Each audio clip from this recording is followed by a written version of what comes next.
Greetings and welcome back. Becoming Undone is the podcast for those that dare bravely, risk mightily, and grow relentlessly. Join me, Toby Brooks, as I invite a new guest each week where we examine how high achievers can transform from falling apart to falling into place.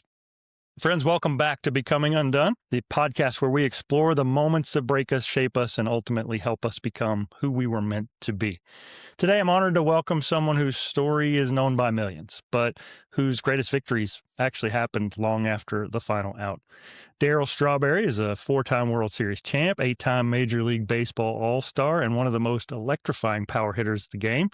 I remember him well from back in my childhood. He rose to superstardom with the New York Mets, helped lead championship teams with both the Mets and the Yankees, and he seemed to be living the dream that so many people spend their lives chasing. One of my earliest memories of Sports Illustrated was the issue with you on the cover, that April 1984, The Straw That Stirs the Mets. It was one of 7 covers that he would have on the magazine. But behind the home runs, the championships, the fame, was a man fighting a battle that no amount of success could overcome. Addiction, broken relationships, cancer, loss, and the search for identity. Today's Darryl's passion is not talking about baseball, it's talking about hope. Alongside his wife, Tracy, he leads Strawberry Ministries, encouraging people around the world with a message of faith, redemption, recovery, and second chance. Darryl, it is an absolute honor to have you joining us here today. Welcome to Becoming Undone. Well, thank you so much for having me, Toby. I appreciate you taking time out to reach out for me and sit down and let's just chop it up. Yeah, for sure. Well, I'm super grateful you're here. I've always believed that the most interesting people aren't the ones that never fail. They're the ones who survive the fall. And your story is one of incredible highs, heartbreaking lows, and one of the most remarkable stories of redemption, honestly, that I've ever come across. And I think there's something in that journey that somebody needs to hear today. So let's take it back to the beginning. I know you grew up in LA. You graduated from Crenshaw High School before you were selected first overall in 1980 MLB draft. What was Darryl Strawberry before all that? When you look back, you think about, did you have any idea about the journey that you were about to take? I did not because of growing up in a very dysfunctional home, a broken family with a father being an alcoholic. And it was a lot of just dysfunction night after night, him coming home drunk again. And then for the final time when I was about 14 years old, he comes home and pulls out a shotgun drunk and says he's going to kill the whole family. So me and my brothers went into action, and it could have been a tragedy that night had it not been for my mother getting us out of the house. And, I always tell people brokenness is real. People don't know why people end up in the places they end up because we don't really know what happens. We may look good on the outside, but the inside is really where it all counts. And from that point, my father was never in our life again. So there it is growing up a young man without a father, without a male figure in the house. And so you have to learn all these lessons of life on your own. And I said to myself that Yeah. no one was going to ever control me again like that, the way he controlled us. Not only with just pulling out the shotguns, but, the beatings and telling us we would never become anything. That's very hard for a kid when he's growing up and have to deal with those type of things. So you end up trying to figure out life on its own as a man, what it is to be a man. What most of the time, none of us really know until we actually overcome a lot of things. But I had to go through this whole journey of believing in myself to be successful, to play Major League Baseball, having a dream when after my father was out of the house and saying, this is what I wanted to do. Started watching baseball on television and watching the Dodgers growing up in LA, and started seeing the Dodgers and the Cincinnati Reds playing, and I saw the Cincinnati Reds play, and I liked this one particular player, and his name was Pete Rose, and I liked him because of Charlie Hustle, the way he hustled and the way he played, and I mean the man uniform was dirty, and I said to myself, this is what a baseball player looked like. So that's kind of what led me into that direction of wanting to do something for myself and also do something for my mother from the pain that she suffered, because the pain is always still there until you get set free from it, until you get restored. Right. Yeah. Well, I know it was a meteoric rise from the outside looking in. First overall pick in 1980, 84, you're on the cover of Sports Illustrated. It was quite an ascension. You're an athletic, young, exciting player. Lots of people that would look at your story, they seem to believe that whether it's money, whether it is success in any way, like if I could just get a little bit more, then I'll be happy. Yet your greatest struggles happened after. I mean, that's a tough upbringing, but you get all the accolades and the financial things that come along with that, the notoriety, the fame, and yet struggle landed at your door. So if your greatest struggles happened after the world said you would be happy, what is there for us to learn from that? What were those years of success like for you? Well, I would say my pain led me to my greatness. See, pain is real, and it can lead you into doing great things. But Mm, my greatness would eventually lead me to my destructive behavior because of yeah. accumulating all this stuff. People think, well, it makes you well. Living behind community gates, having money, cars, homes, you would think all that would make you well. That cannot make you well. It just make you feel good for the moment. But being well is something that has to be delivered from on the inside. I think it all Mm, looks great on the outside to everyone, and everyone say, "Well, you have everything." Yeah, I have everything, but I really have nothing. I just accumulated stuff, and I mean, the success was great because I wanted to play ball and I wanted to elevate myself to the highest level. And that I had the opportunity to do that because my father saying I wouldn't become anything, but I wanted to prove him wrong. So I guess I proved that point yeah. by excelling so well at sports. But then the reality of life is still there. Who am I? I have accomplished all this stuff. I've won championships, and you have everything that every athlete or every person think is the dream of life. And that's why you see so many athletes fall through the cracks because they accumulate this great career and everything, but who am I? A lot of us don't even know who we are because we've never Mhm. dealt with what's really going on the inside. And this is what I try to give to people, everyday people. It doesn't matter what you accomplish; it's what's going on the inside. Are you dealing with the real Yeah. things, the real issues that are going to affect you somewhere along the line? Because the stuff wears off, and then what is your Yeah. identity when that wears off? And that's what happens to so many people, and I'm no different. The high profile platform of playing in New York City and winning, and at the top, if you can make it there, you can make it anywhere. That's what they say, and I made it there. Mhm. But I Yeah. still have not been completed yet. I just made it through a place of performing and achieving and still searching for their true identity of who I am. Yeah. Well, I want to compliment you. You've been really forthright and vulnerable in sharing your story of addiction. You've also had cancer. I mean, there's a number of things in your journey that would certainly lead someone to a crisis. I spent a lot of time studying what I call a purpose storm, those moments when life feels like it's falling apart and it forces us to ask, now who am I? Looking back, what was the moment when you knew that you had finally hit rock bottom, if not publicly, but just internally within yourself? I mean, there were so many moments of the rock bottom, and I just didn't look at it. I ended up with so many different situations.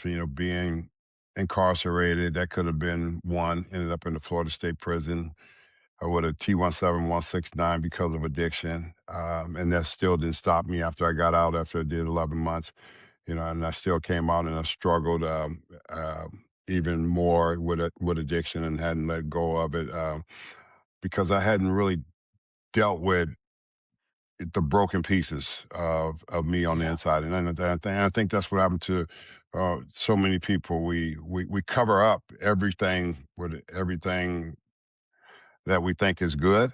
It may look good, may sound good, but is it really good? At the time it is, but it doesn't set you free. So I go on this Yeah. journey of struggles in my life, and then there's always my mother always gave me this. It's not important to be important, but she gave me this message about people helping people, and that's how you really get to where you need to get to, and that's how I got to where uh, I am today. And been here for a long time. It was because of other people helping me when through the process of the addiction part. But then Mhm. there was my wife Tracy that really came in, and she was the really turning point. After two marriages, failed marriages, uh, the third one, just like three strikes in the ball game, you out. This time I didn't want to strike out, so I made the right decision. I allowed her to come into my life, and she was the turning point. She was the point of where God would step into my life, and she would lead me back into church, and then my life would change completely. Yeah.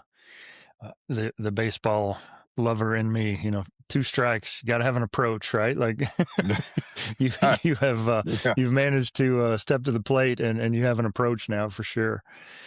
You've said, I've read a lot of your writing. You've said God didn't just save your life, that he transformed it. For somebody that's listening today who's convinced that they're too far gone or they've made too many mistakes, they've hurt too many people, what advice would you want them to hear coming from you? No one is too far gone, where God cannot reach you, because He created you, and that's part of the learning lessons that we have to learn for ourselves. And it's not until you actually dive into, His will for your life, and then you will find out the purpose of why you're here. There's a great purpose for every last one of us, and it had nothing to do with baseball. That was just the platform. The other part of Mhm. who you are.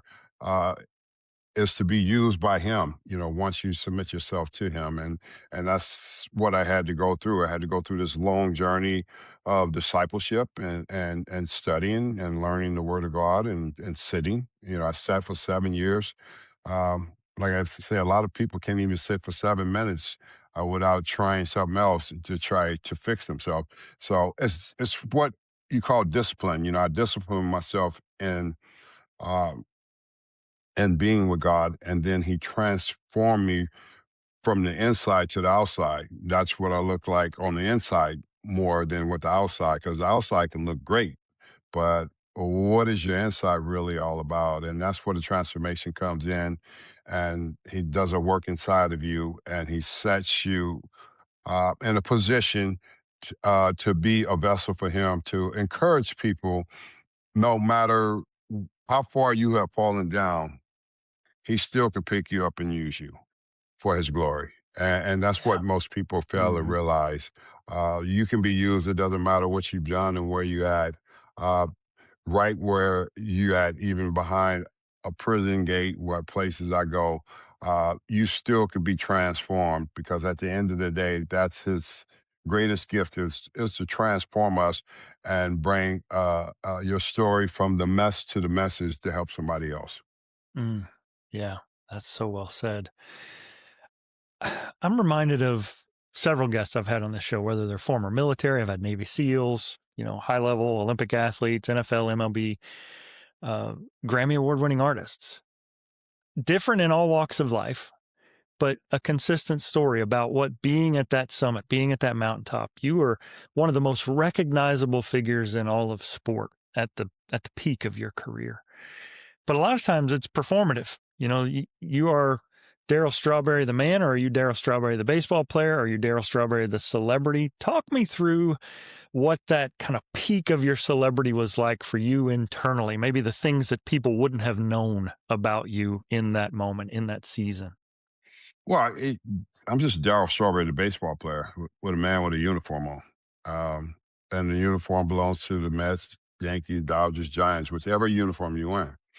So the identity of who you are is just an athlete, but you always question yourself. And well, me personally, I did. Well, who am I? What's the purpose of this? Because I can do all these great things and have this ability to uh, excel at such a high level and perform, and people cheer and people boo, and you go through all these different levels of things, and you're still trying to figure out who are you, and what's the reason for life.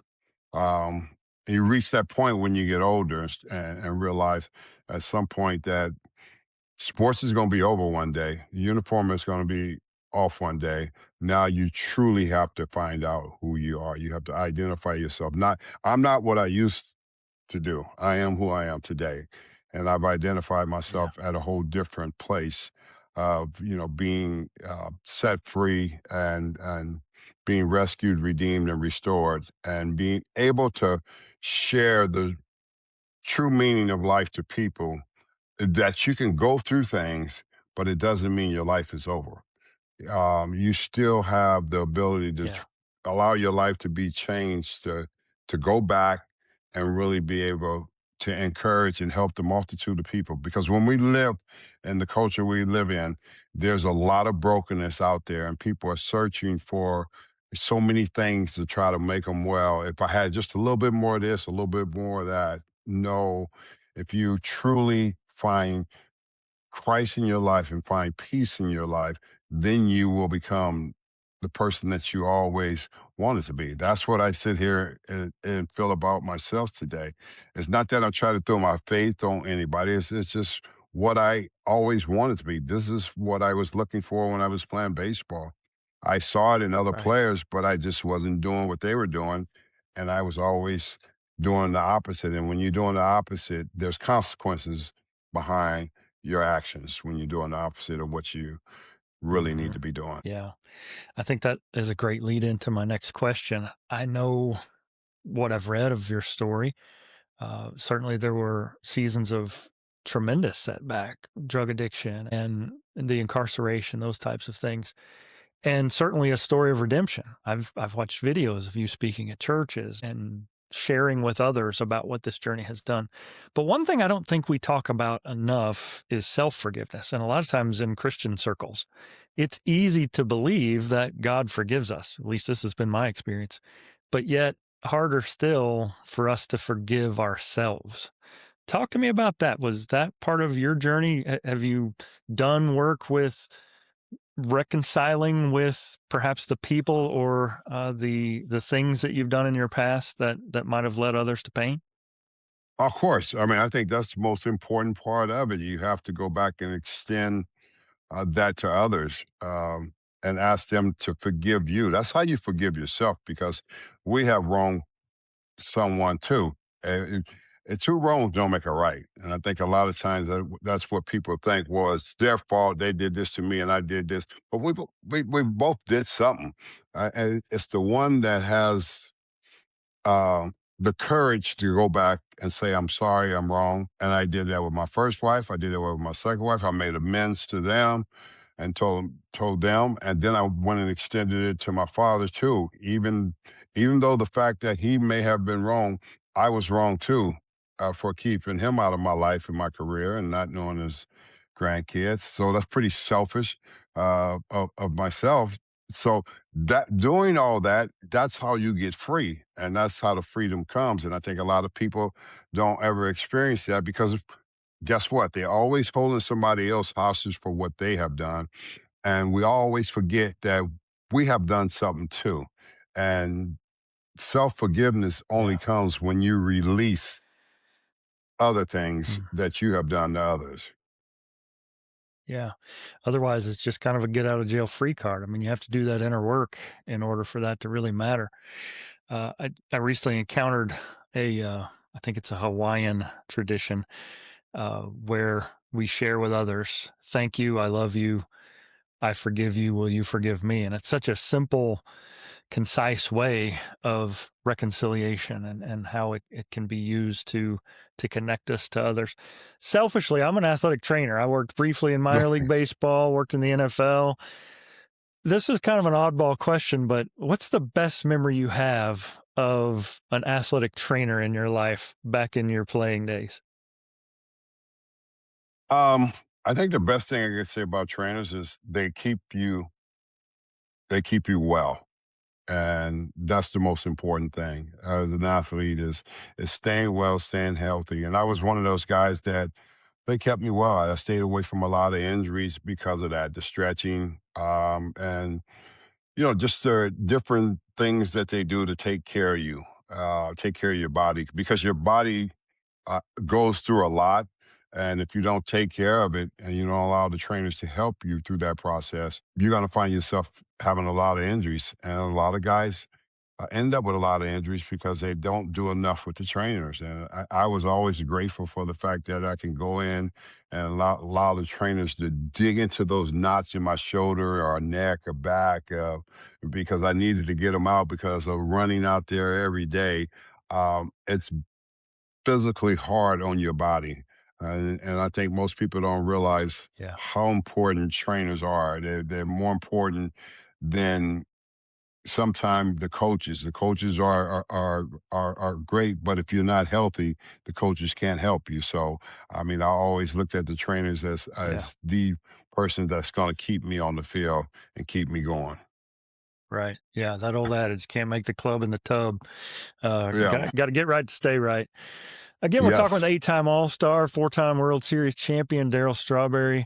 Darryl, the name of the show is Becoming Undone. It really came about, you mentioned broken pieces earlier, and it came about with this idea that sometimes life can break us and we're pulled apart. It's like we've been undone, right?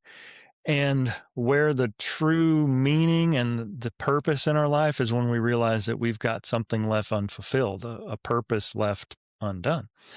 So when you hear that phrase, becoming undone, what would that trigger within you? What's that mean to you personally to become undone?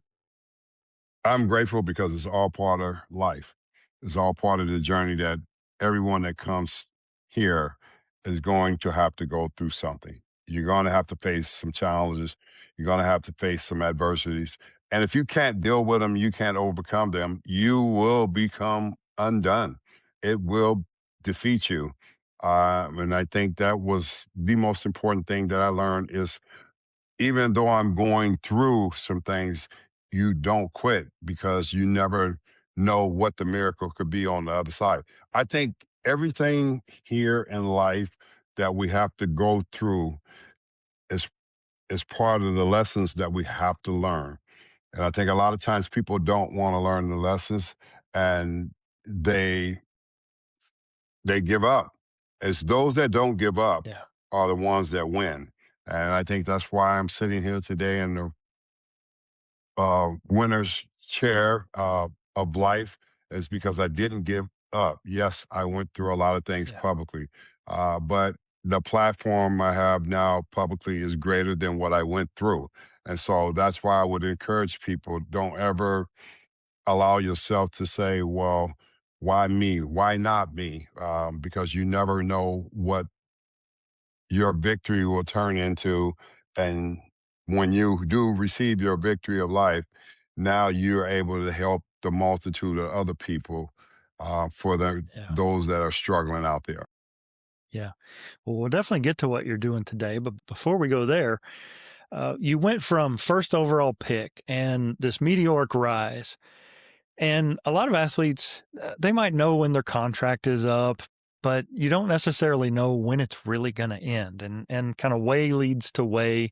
You find yourself playing minor league ball. Talk me through the latter stages of your career, what that was like for you psychologically as you were kind of navigating a career that had kind of peaked and was headed toward its end. I mean, I was kind of okay due to the fact that because I had such great success and I had achieved a lot.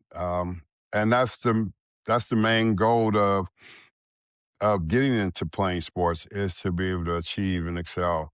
And everybody's not going to have that, and everybody's not going to feel probably the way I was at the time when it was coming to down to the end part of it. And I kind of knew I was there at the end, and realized that I was going to have to do something different. I was going to have to start over in life and I was going to have to reinvent myself. And I think a lot of athletes don't do that. They don't take the uniform off. They keep the uniform on. The uniform I had to remove from myself Yeah. and I had to step up and become uh a man, a real man, which I talk about. Yeah. I had to Right. become a husband. I had to become a father, because a lot of times when you're playing, you think you're a husband, you think you're a father, but most of the time your focus is always on what you're trying to achieve. And once you have done that, you realize that it's over. Now, next, I have to cross over into a new life for myself and become Hmm. a much better person than I was when I had a uniform on. Yeah.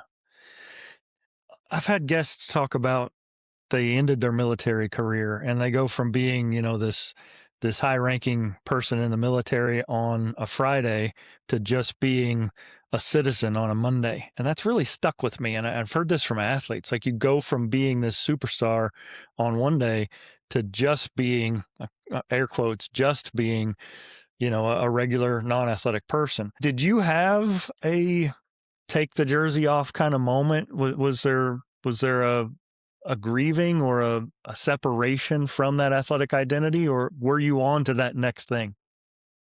I don't think it was a grieving. I think it was a reality. That the day is finally here, and now I need to learn how to deal with life on life terms. Hmm. And it's a struggle. It's not easy. It wasn't easy for me. It's not easy for anyone at any level, the military or whatever, wherever you're at. When you have to say goodbye to something that you have been a part of for a very long time, but at the same time, you still have life left. Have you been through things? Yes, of course. But that doesn't mean it's over. Are you still alive? Are you waking up every day? Yes. So that means you have to either enter into life or stay in a place of grieving and never getting over what could have been Yeah. or should have been. It's supposed to Hmm. be what it's supposed to be. I think every person has got to realize that at at some point in your life, everybody's not going to make it to, say, the Hall of Fame, or everybody's not going to make it to the top of this. But you have achieved, and you still have breath inside of you. You still have life inside of you. You still have something to give back because of all the things that you've experienced in life are right there for you to be able to share with somebody else. And I think a lot of times Yeah. people miss that point because people are afraid to be vulnerable and let people know that they've been through some things. And that's how you help people Yeah. when you share that you have been Yeah. through the fight and now that you not a victim. I didn't sit here and I didn't have a victim mentality of what I went through. I wanted to become an Hmm. overcomer. So I had to fight for that and work on that to become an overcomer. And I did. Yeah. I love that. And it's true. I've seen evidence of your work over years. So with that said, talk to us a little bit about what you're up to today. I think you've got a new book coming out. Where can people connect with you and follow along to the work that you're doing? Well, I do have a new book coming out, Another Life, which I'm excited about. It's my last book. I didn't really want to write a book, but the Lord wanted me to write this book because to show people that you can have another life. You can do something different than what you've done in your career. And that's what Another Life is about. It's about going into different communities with my writer and helping people in the communities, help young people overcome drug addiction and the struggles that they are, and sharing with them and telling them the stories of how it is a dead end, where it leads you to. Going into the prison and going into death row, not trying to change anyone, but going in there and bringing love, the love of God, into people's life. Uh, I have it in my life because of everything that I experienced in life brought me to this place and brought me to the place of God calling me to preach the gospel and never Yeah. going to school. I mean, it could meet you right where you're at. And I think a lot of times people don't think that could happen. It happened to me. It happened to so many others.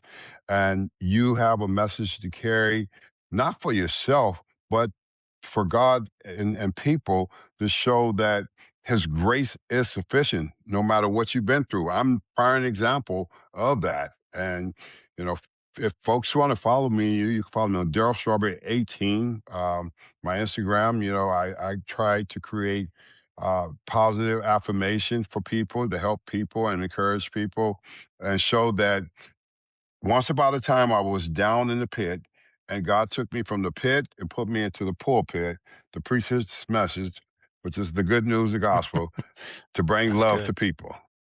Love that. That's so well said.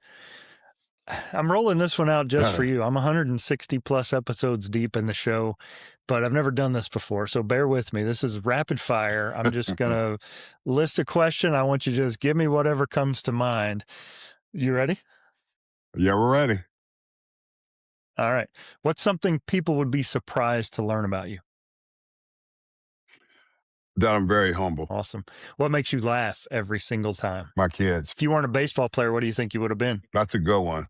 I really don't know because I never thought about that. What's one thing you're terrible at? Golf. Right there with you.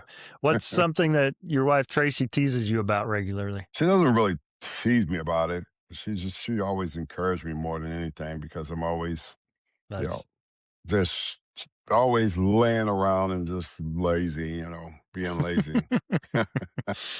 What's one guilty pleasure TV show that you're watching right now? I don't Yeah, watch yeah. it. I watch The Big Bang Theory every night and Okay. every day. Love it. That's a great one.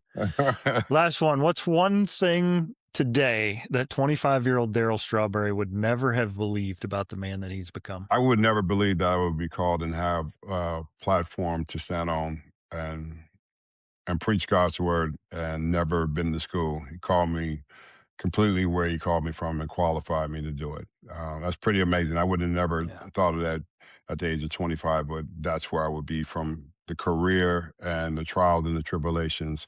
But God takes all that and he uses all that for his good. Yeah.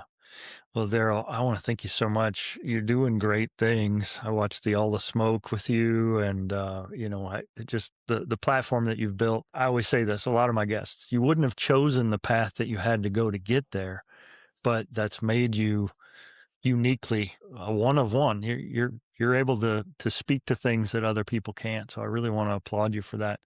Last one that I ask of all my guests: if we were to watch a montage of your life, what song would you pick to play in the background and why? Oh, what song did I pick? Um, I don't know.